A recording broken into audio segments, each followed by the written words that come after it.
Greetings. My name's Guy Dauncey, and this is the show Change the World, where, as you'll know if you've been a regular viewer, I like to invite guests on who have deep thoughts, deep interest in the future of the world, of their people. And today I'm really privileged to have Geraldine Manson, who is a member of the Snuneymuxw First Nation here in Nanaimo, an elder in residence at Vancouver Island University, and an elders coordinator with the Snuneymuxw. You work for your community since 1980, and you give credit for your wisdom to your elders, those who are present and those who have passed, right? So before we start, I want to invite you to bring us in. Thank you. Hi, Yes. Chica.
Cetacea, greatest creator of all.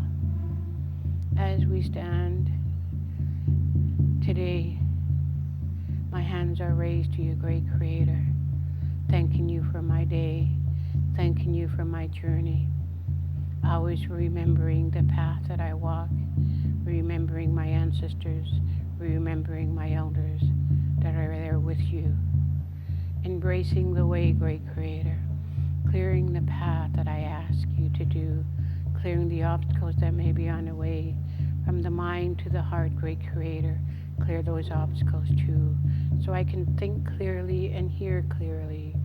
The guardian angels that are with me, great creator, on both sides, to give me this support so I can move forward this evening. Haichka, Cetacea, Haichka.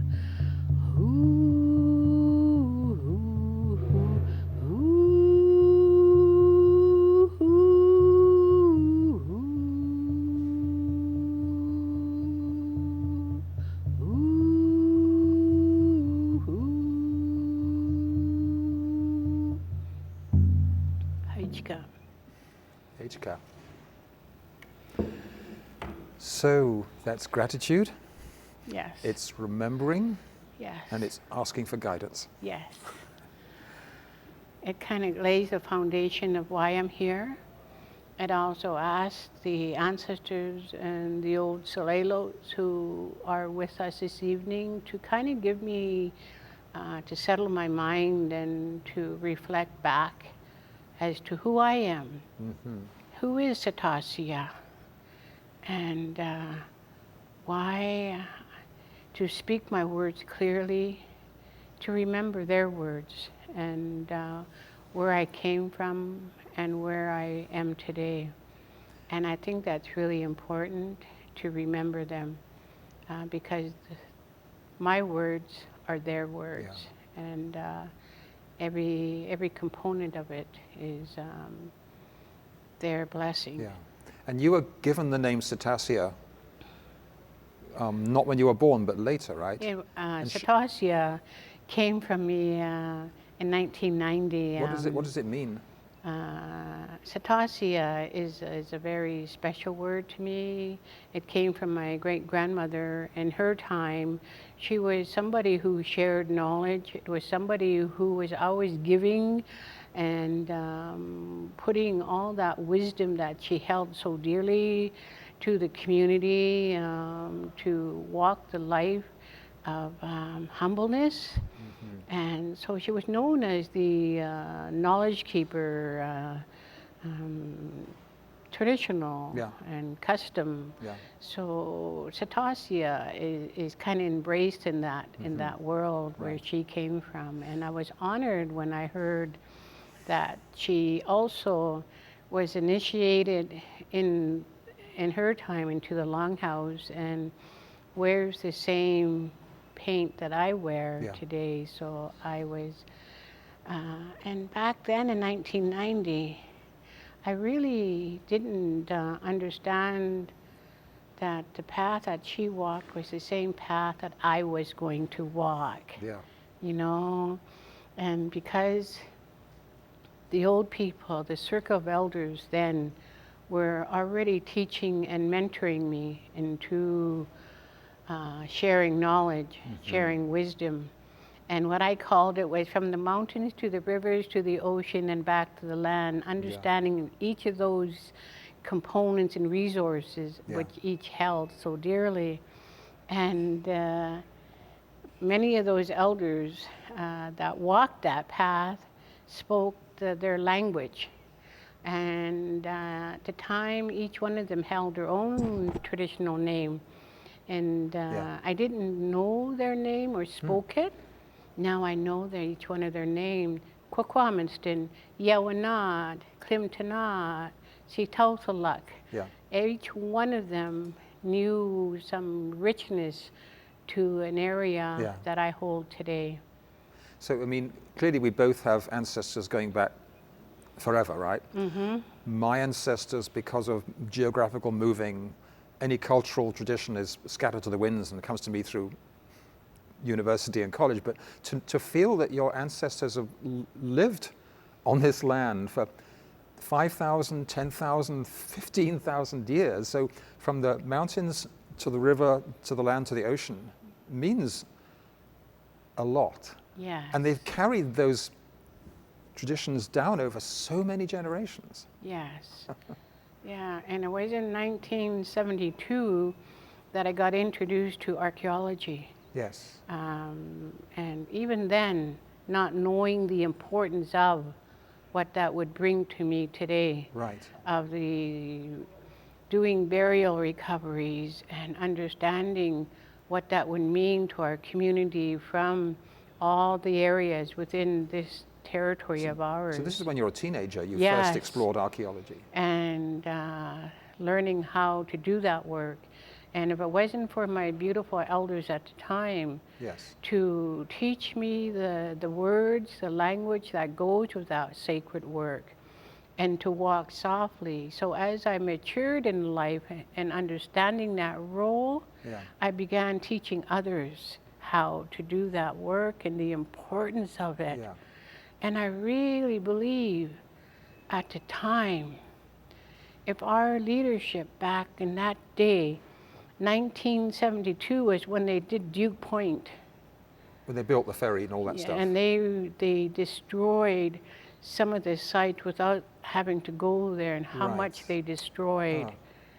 I think it was over 2,000 artifacts that they brought to Royal BC Museum. They took burial recoveries from there and put it in a museum. If we knew that we could have stopped, maybe we could have protected that. Yes. So how did you go from being a child at school and all that childhood stuff into the path of becoming an elder? Oh gosh, that is a story in itself. We got time. I was only, I met my mother-in-law to be when I was 15. I was a residential school survivor, and then I went from residential school to foster home. And from that time, because there was so much bitterness in me, when we came out of residential school, our parents were separated. My mother came here to Nanaimo, and she was living here. The Indian agent right away took us again. And that time I was only 12, and my other siblings were younger than I. What age were you when you were first taken? 6. 6. I have no memory whatsoever of that era until I was 12. Yes. And when we're in residential school, they don't tell you have birthdays until when I turned 12 in Alert Bay. I will remember this to the day because we have to get up every morning and stand by our bed. And when my time to get my bed inspected, she came and she said, "Bedwetter, you're a bedwetter. Look at you. You're soaking wet, you're bad soaking wet, and you're a bedwetter. Shaming And you. today is your birthday." What a lovely association. I didn't care. She was yelling at me. I Right. was surprised. Today's my birthday, March 20th. Today's my birthday. I was in awe. I was happy inside. 'Cause you didn't know. No, I never knew my birthday. Wow. But the only reason why we wet our bed is so we wouldn't get harmed, we wouldn't get abused. Oh That's my why. goodness. Because that's a choice as a Yeah. defense. Yes, that was what we would do so we wouldn't get harmed. Wow. And so my, for So wedding. it's a badge of honor Yeah. for your heroic stand against abuse. Yeah, and what we had to do that morning, I went without breakfast, but I had to get a pail and a toothbrush and scrub all the floors, the stairways with a Wow. toothbrush. Happy birthday, Yeah, Geraldine. so I remember that Yes. so clearly, and there were other incidents in that St. Michael's that I will never forget. Yeah. So, but it was very harmful and damaging to And us. this was a church-run school. Yes, it was church. I came out of there with scars and on my body that will never go away. From beatings? Yes, and from being abused. So yeah. So I came out of there wild stallion, they called me, because I was so angry inside. And when they put us into taking us away from my mother again, I told the siblings, "We're going to run. I'm going to run. Come on, we're going to run." They stopped at Dairy Queen, and I'm only 12, but I'm going to run. I ran, but I got caught, put back into the car, brought to a foster home. I ran again in the evening. They put me in jail. Here in Nanaimo? Yeah. Yeah. So So you're 12 years old in jail? yeah, so it was a bitter thing. So they put me in a different foster home, and then they brought me over to Chilliwack foster home Right. because I was a runner. Then it's too far to run and you can't swim across the water. Yeah, they put me in a farm. But you somehow broke out of that. Yes. And when you've left residential school, Yeah, and then they put me in Chilliwack, and then my brother Ronnie passed away, and they didn't tell me. So I was committed to try to commit suicide, and it just escalated after that. So finally, I got to come home, and that's when I met my mother-in-law to be. right, I told her my story. your husband's Yeah, mother. yeah. He became my apple of my eye, I called him. And he introduced me to his mother, and I told her my story, Yes. everything I went through. And she kind of embraced me, so I would go visit her all the time. So then I automatically became her son's girlfriend. Yes. Yeah. Oh, okay. Yeah. So you met her before your husband? Yeah, as it were. okay. I went So to she his, introduced- yeah, because he was going with my cousin. Right. So he hooked me up with his best friend. And you told me before when we talked on another occasion that they said, now we're going to give you a different kind of schooling. Yes, after that, she introduced me to the elders. Aha. The elders group, which they were going to give me the new teaching. Yes. To instill that beautiful wisdom, that knowledge. I became her shadow in Right. the evening. But then I would have to go back to school. Regular Not- school now? No, Malaspina College. Oh, okay, Yeah, right. I went to Malaspina College. What were you studying At there? 7th. I took anything, upgrading, clerk typist. I have it all in here, my Yeah. certificates, everything I took. Yeah. And then in the evenings, I gathered back with them. So what were between the traditional white man's learning and what the elders are teaching you, what are the things that stand out in your mind as being really different? Well, my elders said, the Quinitam way of teaching is time, rules, and regulation. You are governed by time, rules, and regulation. The Hwamov way of teaching is there's none of that. And Hwamov is the First Nations. You have to have the patience and understanding. You have to have your hearing first to be able to understand what the elders are giving you and to discipline your mind. Because every time you get up in the morning, your mind is blank. It's a blank. It's a slate that you can place anything you want on there to benefit you. So you can choose to fill it with anger or resentment, or you can choose to fill it with gratitude. Yeah. So it's how you place your life, your path. That's profound. That's pretty Yeah. good. So this is what they were teaching me, and it is on their time. They never had, and they don't wear a watch. Right. Yeah. I don't wear a watch. Yeah. And I would sit sometimes and just listen to them, or I would be their helper. And we would go places and just do things. Like with Anderson, I would walk the woods. Old Man Tom, I would listen to his stories. Yeah. There were so many elders I would just sit or travel with. And that's why I called my story From the Mountains to the Rivers to the Oceans and Back to the Land, and understand their story, who they are as an individual, where they went and how they lived, whether it was an old longhouse and how they converted into a modern house with all the luxuries. Right, because they would have been raised in a longhouse. Yes. With many families in the same, and now it's just little boxes.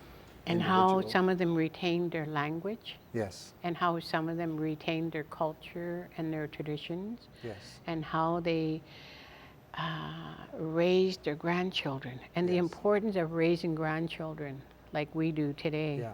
You know. So I know you said they lived in a world without time, but we have 10 minutes only left. So I want to make sure this is our time now. Any important things you want to be sharing?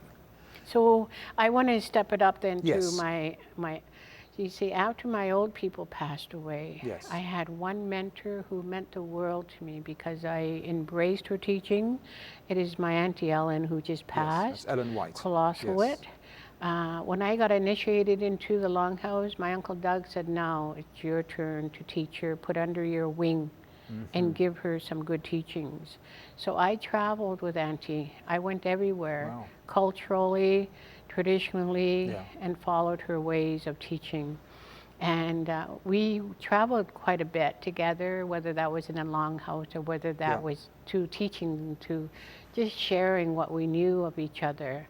And the medicinal medicines and what medicinal medicines meant, you know, because that was her passion, medicinal medicines. And now... From the plants. Yes. And we'd go to the mountain and do things up there. And she mentored me so well, you know. I can't thank her enough for what she's given me. You know, her family, her daughters called me sister. And she passed just a month ago. And I'm going to miss her dearly, but I say, you know, she's that other guardian angel up there who's watching and making sure that we're continuing doing her beautiful work. Yes. You know. So now you're an elder in residence at VIU, passing on the work to teenagers, young people? Young, right from the upgrading to the bridging program to post-secondary, and in the health and human services, it's the nursing, to social workers, to youth, child and youth, and it's the similarities that we share. How do you find the young generation at listening and receiving?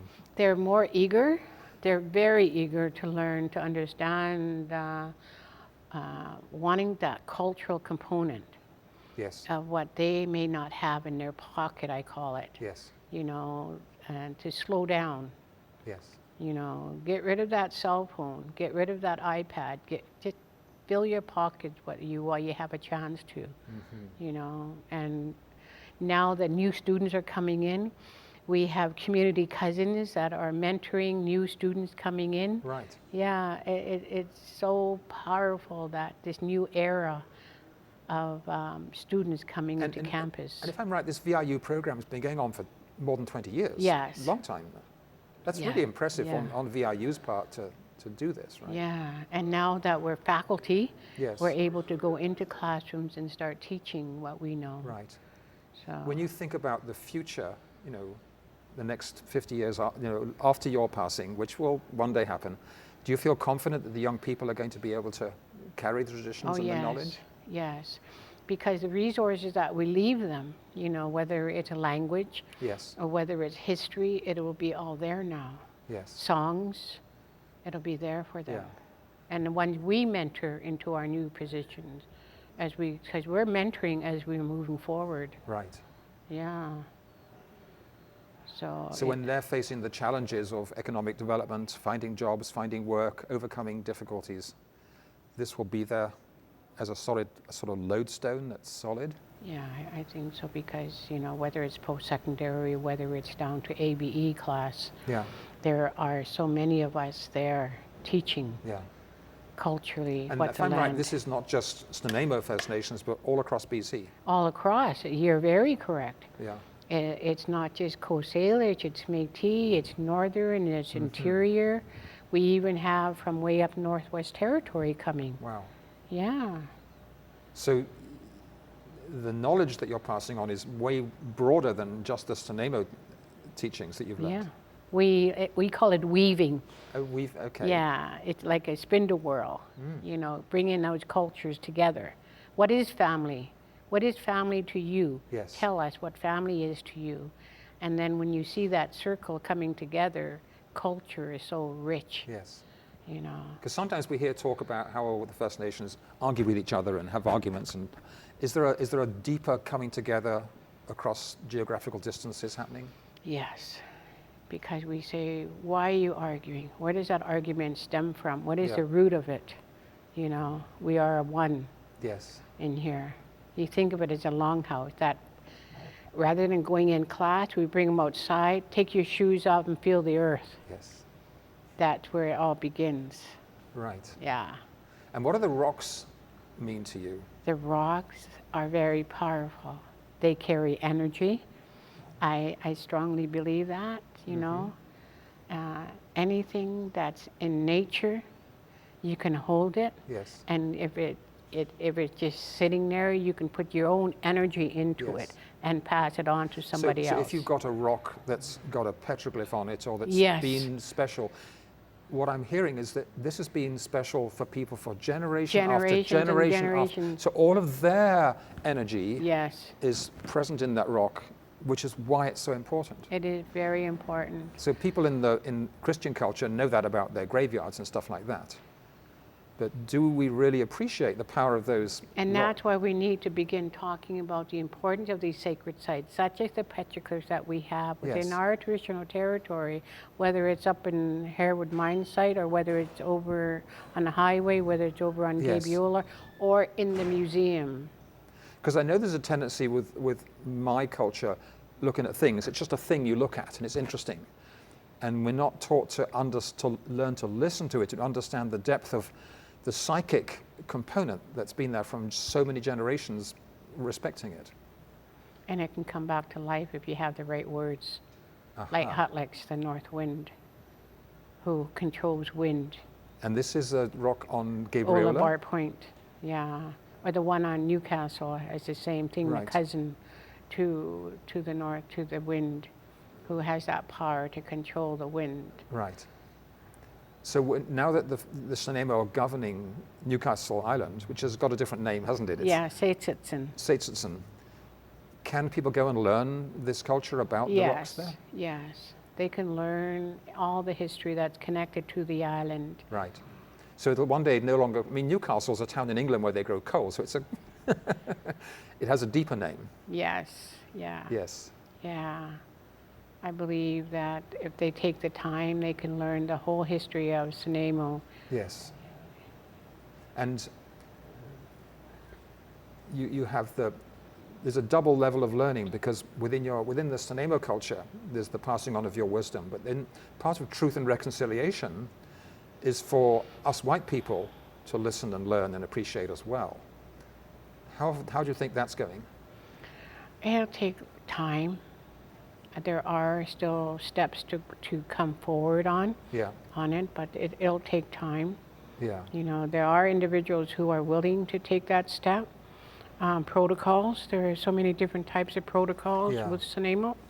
It certainly seems to me, and I've been living on Vancouver Island for coming up 30 years now, that just the last 2 or 3 years, there's been a lot more awakening. Is that your perception as well? Yes. Yeah. So that's positive then, right? Yes. Yeah. And when you tune into the future of the Snuneymuxw bands and the First Nations on Vancouver Island, what is your heart saying to you? My heart is saying that it's not only our community that is optimistic, you know, as one community moving forward, but it's a long time coming. Right. It's been a long time to get here. Geraldine, Cetacea, I want to thank you so much for giving us the benefit of your sharing your wisdom. And I'm going to wind up the show and then ask you to close for us. Okay. So my name is Guy Dauncey. This has been the show called Change the World. If you like this kind of discussion, tune in next week for more. And thank you for watching. And Geraldine, I invite you to close.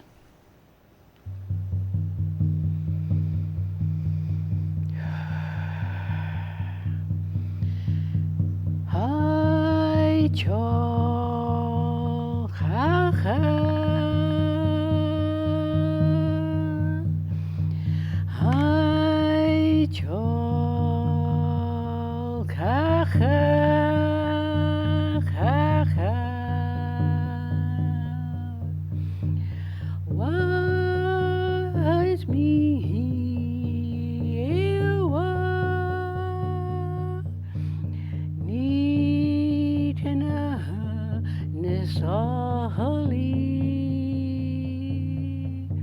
Zito tamat itna tamat ay ay ay ay ay ay ay ay